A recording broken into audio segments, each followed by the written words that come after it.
sit sä ihmettelet tyhjää terveä. No niin, arvoisa messuväki, meillä on seuraavaksi messujen yksi huippukohdista. Valtiovallan tervehdyksen tai sitten omalta kiertoeltaan tulevan tervehdyksen tuo meille tuomaan liikenne- ja viestintäministeri Lulu Ranne. Ole hyvä.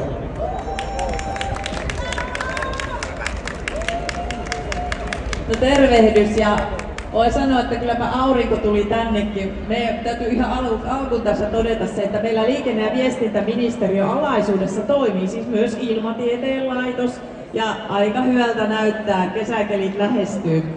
Mutta kerron vähän teille terveisiä meidän liikenne- ja viestintäporukoilta, meidän joukkueelta ja sitten vähän ehkä sitä yleistäkin. Aloitan ehkä semmosella, että nämä meidän infrahankkeet. Suomen maassa on tuo talonrakennuspuoli aika paljon jumissa edelleen, mutta se puoli, joka on kasvanut koko tämän hallituskauden ajan, jossa menee hyvin useamman prosentin on tullut kasvua, on meidän maanrakennuspuoli. Eli meidän sillat, meidän tiet, meidän asfaltityömaat. Me on työllistetty tämän kauden aikana kymmeniä tuhansia suomalaisia. Ja nimenomaan, siis nämä työmaat on sellaisia, jos on töissä meidän äitit, isät, siskot, veljet, tyttäret, pojat. Eli siellä on suomalaista porukkaa töissä.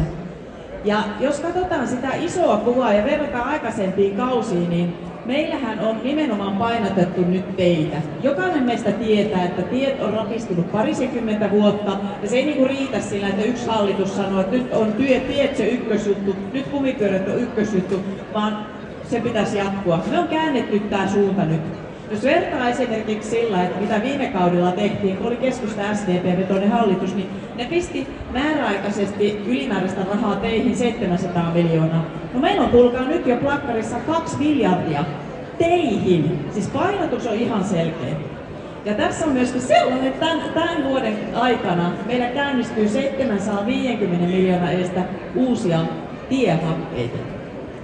No niin, sitten huudetaan aika paljon. Tännekin on hyvä tuoda sitä vähän faktaa näistä hankkeista. Paitsi se, että painotus on teissä, painotus on kumipyörissä. 90% suomalaisista teistä, meistä, meidän tonneista kulkee teillä. Ja tämä on niinku semmoinen fakta, joka pitäisi koko ajan huomioida. Mutta sitten kun täällä kuuluu semmoisia aina vähän tämmöisiä niinku huhuja, että miten se Turun tunnin juna, niin minun on pakko nyt tähän todeta, että miten se Turun tunnin juna. Olipa kerran edellinen hallitus, joka perusti 3 ratayhtiötä, Itärada ja Suomirada ja sitten Turun junan yhtiön. No, nämä on kaikki vähän niin kuin seisahduksissa. Ja kun huudetaan, että säästäkää Turun tunnin junasta, jotta voisimme vähentää sitä korjausvelkaa ja laittaa lisää rahaa teihin. No, kuulkaas, kun sinne Turun junaan on laitettu 0 euroa tämän kauden aikana uutta rahaa. 0 euroa! Kukaan ei ole tuhlannut siihen yhtään mihinkään. No minäpä lupaan teille. Ei tule muuten kuokkamaahan Turussa tämän osalta tämän kauden aikana. Eli tämän keskustelun voi unohtaa heti. Painotus on teissä, painotus on nykyisissä teissä, ei mihinkään uusiin humpuukihankkeisiin. Ja nimenomaan sitä, että mitä täällä maakunnissakin tarvitaan, se on se, että me pistetään ihan järjestyksessä. Ei niin, että vedetään jotain siltarumpuja, että minä esimerkiksi sanon, että minä haluan Hämeeseen hirveästi uutta tierahaa. No ei, vaan me katsotaan koko Suomen tasolla. Missä päin Suomea on pahin tilanne, sinne laitetaan ensin rahoja. Täällä Keski-Suomessa on saatu aika hyvin, meillä on VT4, meillä on toki tarpeita täällä muuallakin, mutta väitän, että tänne on tullut aika hyvin. Ja sitten, jotta tämä saataisiin vähän tasoitettua tämä tilanne, niin ne maakunnat, joissa ei ole isompia tiehankkeita, isompia ratahankkeita, niin sinne on sitten tullut enemmän sitä uutta pintaa. Ja nimenomaan juuri suomalaisia on siellä ollut töissä ja on edelleen. Eli kyllä mä aloitin tuossa hallituskauden alussa tämmöisen uuden perinteen, eli joka kesä heinäkuun alussa kierrän meidän rakennustyömaita. Ja täällä Keski-Suomessakin 1. heinäkuun alun kiersin 3 päivää, oltiin täällä ja nyt on taas uudet kiertueet vuorossa nyt heinäkuun alussa. Katsotaan mihin päin tällä kertaa mennään. No iso asia, joka on puhuttanut tässä, pieni, mutta iso asia koko Suomea koskeva, on meidän taksiuudistus. Kukaan ei itse asiassa loppuvaiheessa meinaan uskoa, että se tulee sieltä, mutta tiedättekö? Se tuli niinku ihan täytenä. Pakolliset taksamittarit kaikille, värilliset kilvet, lisää rikoksia esteeksi, että alalle ei pääse, pakollista lisäkoulutusta vanhoille kuskeille ja uusille kuskeille ja koko homma kuulkaa kuosiin. Eli kuriin. Me kuopataan sitä Bernerin taksiuudistusta ja ensisijaisesti siis tavoitteena, että turvalliset taksit. Se on aivan ykkösjuttu. Tämä oli ison työn takana ja nyt ollaan todella tyytyväisiä sitä vie eteenpäin. Jokainen meistä, oltiin sitten tämmöisiä tati-ihmisen ikäisiä tai mummoja tai lapsia, niin jokaisen pitää pystyä jatkossa ottaa se taksi turvallisin mielin. Ja tiedän senkin, että tietenkin haja-asutusalueella on vähän haastavuutta saatavuuden osalta, mutta se on siinä rinnalla sitten tulee. Eli sitä täytyy jatkaa sen, että miten hyvinvointialueet ja kunnat voi kilpailuttaa ja miten sitä saatavuutta saadaan. Mutta myöskin se, että kun ala-ammattilaiset, meidän parhaat taksikuljettajayrittäjät, kun ne tietää, että tällä alalla on hyvä tulevaisuus, että siellä uskaltaa olla, niin kyllä se myöskin houkuttaa uutta yrittäjää, uutta kuljettajaa. Tämä on iso juttu, tämä on koko Suomen juttu. No sitten semmoinen, mikä varmasti myöskin, tai tietenkin puhutaan nyt koko ajan, Lähi-idän kriisi, sota. Meillä hallituksessa linjattiin silloin, kun ohjelmaa kirjoitettiin ihan selkeästi, että hallitus ei omilla toiminnillaan nosta arjen kustannuksia, heikennä ostovoimaa, ei heikennä yrittäjien kilpailukykyä. Tämä on tämmöinen selkeä juttu, eli me ei itse pilata asioita, vaan me yritetään parantaa. Autoilussa on melkein 300 miljoonalla laskettu niitä tai autoilun kustannuksia. Siellä on veroratkaisu, se on jakeluvelvoitteen laskua ja muuta. Ja edellinen hallitus muuten nosti 200 miljoonalla näitä kustannuksia. Ja ne sitoi muuten meidät tähän EU-päästökauppakuvioihinkin, jota me nyt yritetään vastustaa viimeiseen asti, ettei tulisi lisää kustannuksia kuin autoilijoille. Mutta joka tapauksessa nyt se tilanne siellä Lähi-idässä, jokainen tietää, että se kaikkein paras ratkaisu sille, että saadaan pumppuhinnat alas, saadaan elinkustannuksiakin alas, on se, että saadaan rauha. Mutta tällä hetkellä me ollaan menossa kohti kehysriihtä, viimeistä riihtä, ja sieltä väitän, mehän ministeri Purran johdolla mennään sinne ja vaaditaan sitä jakeluvelvoitteen nostoa, tullaan vääntämään isot väännöt.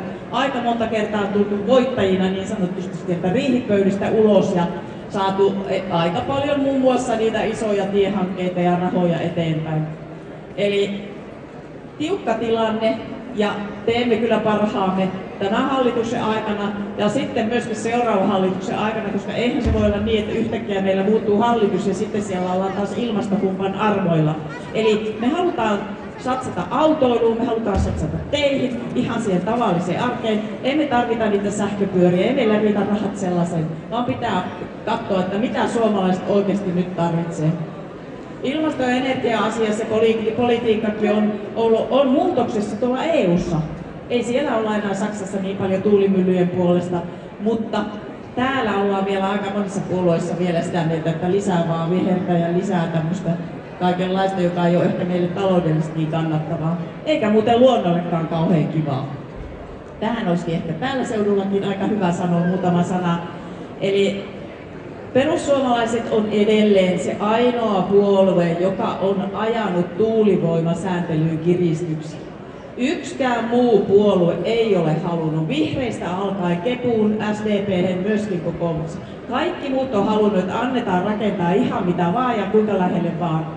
Mutta tämän kauden aikana me saatiin paras mahdollinen tulos, eli meille tulee tuulivoimalla uutta kiristystä sääntelyyn.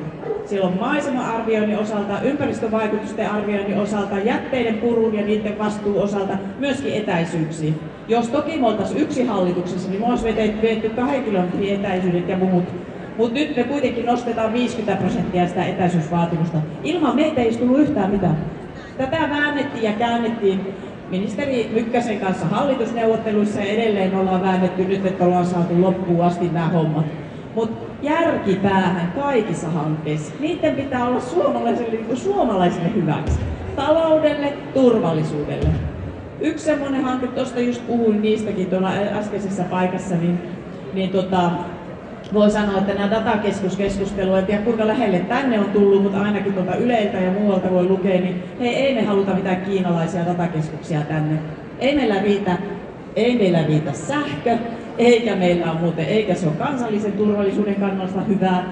Ei tarvitse kun lukea vähän iltalukemiseksi suojelupoliisin vuosiraporttia, niin huomaa, että hei, ei nämä ole kuule meidän juttu. Siellä lukee suoraan, että käytetään pehmeään vaikuttamiseen, kiinalaiset on täällä. Mutta vähän tällä ei voi sanoa, että totuuden kanssa on aika hyvä pelata, kun mennään tuolla kentällä. Mutta me ajetaan edelleen kohti Riihtä, kun mennään sitä, että tavallisiin asioihin pistetään niitä rahaa, ei mihinkään humpuukin. Me säästetään edelleen ja joudutaan säästämään. Seuraavakin hallitus joutuu säästämään ihan varmasti 8 miljardia. Ja ne ei muuten saa olla niitä veronkorotuksia. Ja sitten korjaan vielä tähän yhden sen, että me olemme nimenomaan huolehtineet siitä, että ostovoima ei ole heikentynyt. Me on nimenomaan huolehdittu siitä, että kokonaisveroaste ei ole noussut.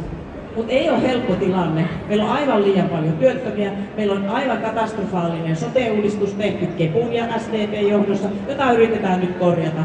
Meillä on valtavasti hommia kesken, mutta suunta on kääntynyt. Oli sitten energiapolitiikasta, talouspolitiikasta tai meidän ihan niin kuin normaalista hankkeista, infrahankkeista kyse.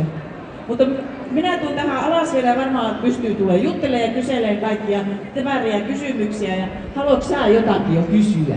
Mä sanoin tuo Turkkusen juna, että 0 euroa on käytetty, ei siitä voi säästää, kun ei siitä ole käytettykään mitään rahaa.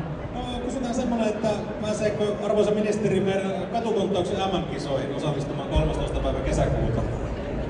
En mä ehkä siihen, mutta ehkä mä johonkin muuhun kisaan voi kyllä osallistua. Hyvä. Kiitos paljon, että ehditte käymään meidän luona ja otetaan tuohon semmoinen hetki, että voi tulla juttelemaan, kunnes jatkat kaupunginjohtajan kanssa hetkeksi matkaa. Suuri kiitos. Ehdottomasti ja tosi kiva olla täällä, kun aurinkokin paistaa. No niin. Ja seuraavaksi pienen hetken